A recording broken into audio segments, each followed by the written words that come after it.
It is time, once again, give states like Taiwan recognition that they can meaningfully engage in global processes and share their best practices.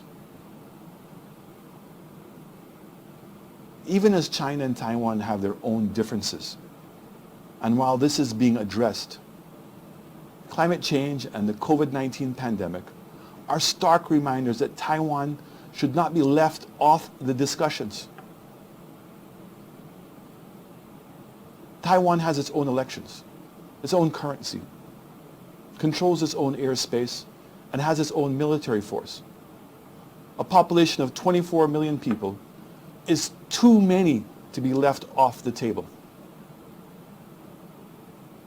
As we mark 75 years, the continued exclusion of Taiwan calls into question the very principles the UN was established on.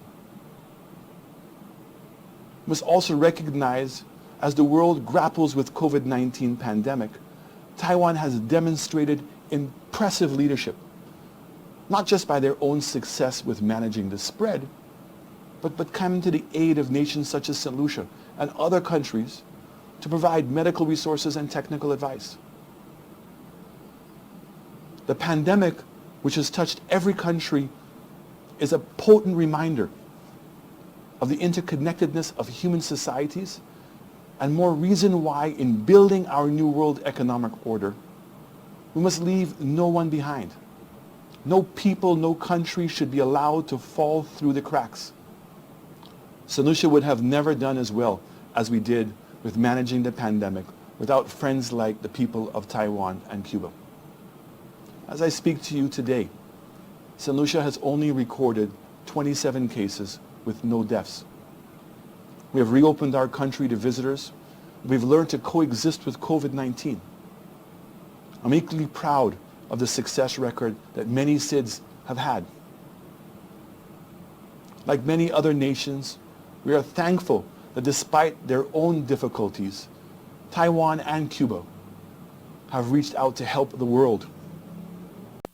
Mr. President, St. Kitts and Nevis once again renews its call for Taiwan's inclusion in this international fraternity of nations. The Republic of China, Taiwan, remains a valuable partner for peace, prosperity, and development with the fullest respect for the rule of international law. Taiwan has stayed true to its long-standing traditions and has remained a true partner in the fight against COVID-19. We have seen firsthand Taiwan's exemplary management of the pandemic within its own borders, and we have been impressed, quite frankly, by its willingness to help vulnerable states all around the world. Taiwan has assisted many states in combating this unprecedented health pandemic by sending more than 51 million surgical masks, as well as other medical equipment, to more than 80 countries. In our view, the international community has been deprived of the gift of true partnership offered by the 23.5 million people of Taiwan. My hope is that Taiwan can be included in the UN system, particularly the WHO, its meeting, its mechanisms and activities, thereby improving the global response and resources available to address transboundary crises such as the COVID-19 pandemic. The exclusion of Taiwan, its experience, its expertise and resources, in my view, leaves a partial vacuum in the global response to COVID-19. The World Health Organization can only benefit from the inclusion of such a worthy member.